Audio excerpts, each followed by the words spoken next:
बिस्मिल्लाहिर्रहमानिर्रहीम, अस्सलाम वालेकुम। मैं हूं बिलाल अहमद। उम्मीद है आप सब खैरियत से होंगे। कल एक वीडियो मंजर आम पर आई है जिसने पाकिस्तान की सियासत में एक भौचाल बर्पा कर दिया है। वो वीडियो है पाकिस्तान तहरीक इंसाफ के एक फोरम की।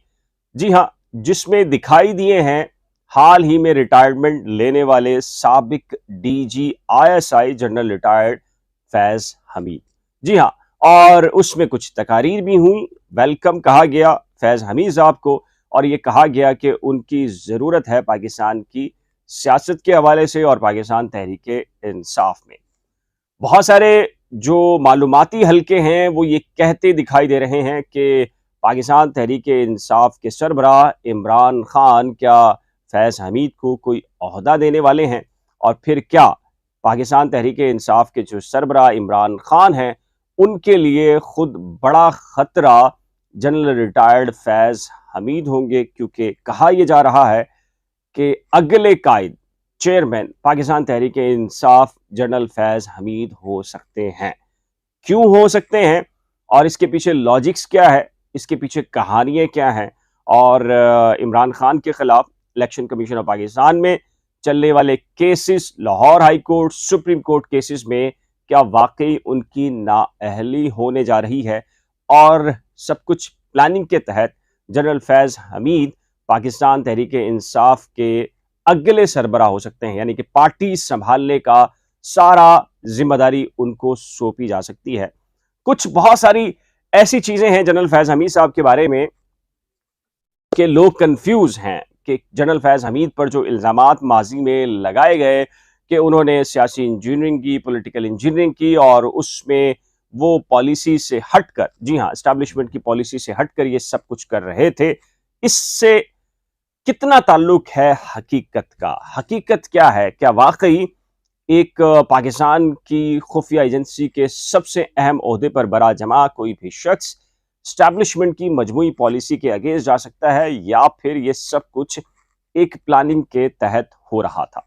बहुत सारी मालूमात हैं और आज आपसे बहुत कुछ शेयर करना है। और क्या इमरान खान अगले चंद महीनों या हफ्तों में वाकई नाअहल करार पाएंगे और उसके बाद जनरल फैज़ हमीद ओहदा संभाल लेंगे, क्योंकि उनकी एक्सेप्टेंस भी पाकिस्तान तहरीक इंसाफ के अंदर है और इमरान खान भी सबसे ज़्यादा एतमाद उन पर करते रहे हैं। तो इस तरीके से बाकी रहनुमा और कारकुनान सपोर्टर भी जनरल फैज़ हमीद के हामी हैं, उनकी तस्वीर लहराते रहे हैं।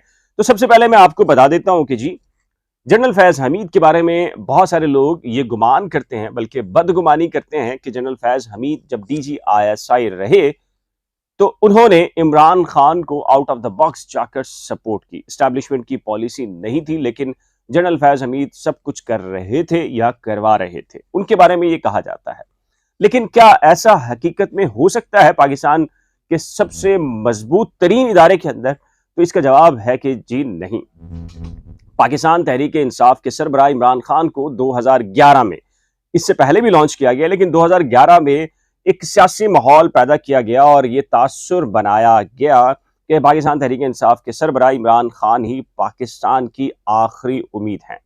टॉक शोज हो, मीडिया हाउसेस में उनके इंटरव्यूज हो, मुख्तलिफ पब्लिक गैदरिंग में, या पॉलिटिकल पार्टीज से तोड़कर यहाँ लोगों को लेकर आने का मामला हो, जाहिर है कि ये सब कुछ एक पॉलिसी के तहत ही हो रहा था। और अगर जनरल फैज़ हमीद के बारे में बात की जाए तो वो जो कुछ भी कर रहे थे, जाहिर है वो कर इनफरादी हैसियत में नहीं, बल्कि इज्तिमाई तौर के ऊपर जो फैसला हुआ उसको आगे बढ़ा रहे थे।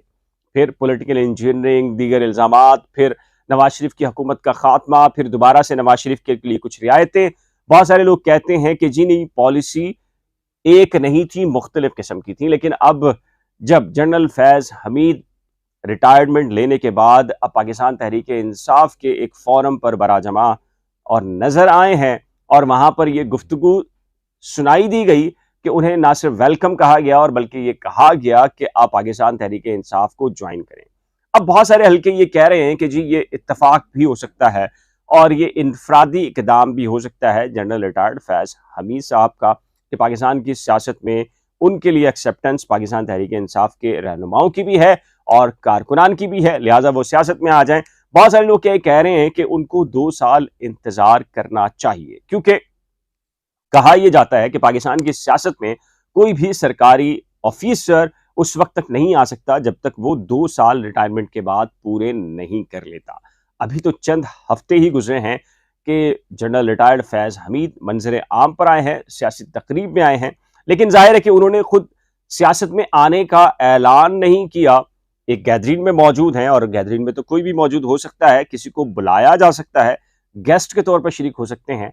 लिहाजा अब ये देखना है कि जनरल फैज हमीद कुल कितने अरसे में पाकिस्तान तहरीक इंसाफ के हवाले से जो चीजें हैं वो करेंगे और हो सकती हैं। एक चीज तो क्लियर है, जो कुछ भी जनरल फैज हमीद साहब के बारे में कहा जाता है, बदगुमानियां की जाती हैं कि वो जाती तौर पर करते रहे, ऐसा मुमकिन है ना हो सकता है। यकीनी तौर पर यह इस्टेब्लिशमेंट की मजमूई पॉलिसी रही। पाकिस्तान तहरीक इंसाफ के सरबराह इमरान खान को जब वो वर्ल्ड कप जीत कर आए तो उन्हें सियासत में लेकर आने का फैसला दो जो खानदान यानी कि भुट्टो फैमिली और इधर शरीफ फैमिली जो सियासत में थी, उनके सामने एक तीसरा ऑप्शन खड़ा करना था और इस तरीके से इमरान खान को बाकायदा बनाया गया।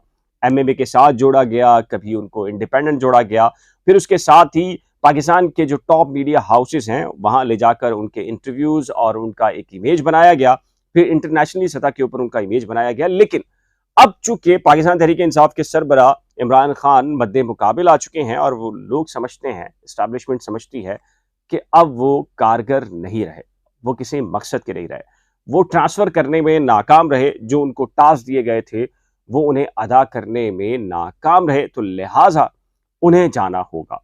उनके जाने के लिए जाहिर है establishment, election commission of Pakistan, supreme court, high court और दीगर फॉरम्स के ऊपर उनके जो केसेस हैं और खासकर टिरियान का जो केस है, उन्होंने इलेक्शन कमीशन में अपने 2 साहबजादों को जाहिर किया है अपनी फैमिली में, लेकिन अपनी साहबजादी को नहीं किया।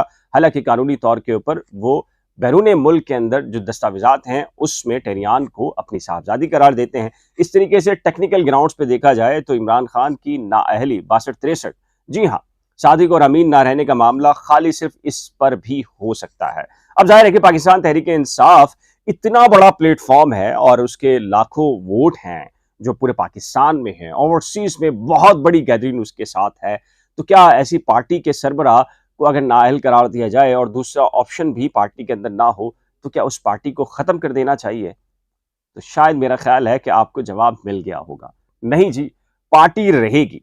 पार्टी के अंदर जाहिर है कि दूसरी कोई कदावर शख्सियत ऐसी नहीं है जो इमरान खान के मुतबादिल के तौर पर देखी जा सके। जैसे कि कराची की सियासत बात करें तो अल्ताफ हुसैन की बात करें तो उनके बाद जिस तरीके से शिराजा बिखरा है और कोई भी रहनुमा उनके दूर दूर करीब नहीं पहुंच सका, इसी तरीके से जाहिर है कि पाकिस्तान तहरीक इंसाफ के अंदर भी ऐसी कोई शख्सियत नहीं है, तो जाहिर है फिर क्या पार्टी खत्म कर देनी चाहिए? नहीं जी, पार्टी कंट्रोल में रहेगी, जिन्होंने बनाया वही कंट्रोल करेंगे। शायद मुमकिन है चंद महीने रह जाएं, कुछ इलेक्शन से पहले कुछ इस तरह की चीजें हो, नाअहली हो, और उसके बाद जिन लोगों ने पार्टी बनाई वही इस पार्टी को टेक ओवर कर लें। इस सिलसिले में आपकी राय क्या है? अपनी कीमती राय का इजहार नीचे दिए गए कमेंट सेक्शन में जरूर तहरीर कीजिएगा। अगर आपने करंट अफेयर्स विद बिलाल या नई खोज में से किसी को भी सब्सक्राइब नहीं किया तो बराए करम सब्सक्राइब, वीडियो को शेयर, लाइक और बेल आइकन को लाजमी प्रेस कीजिएगा। खुदा हाफिज।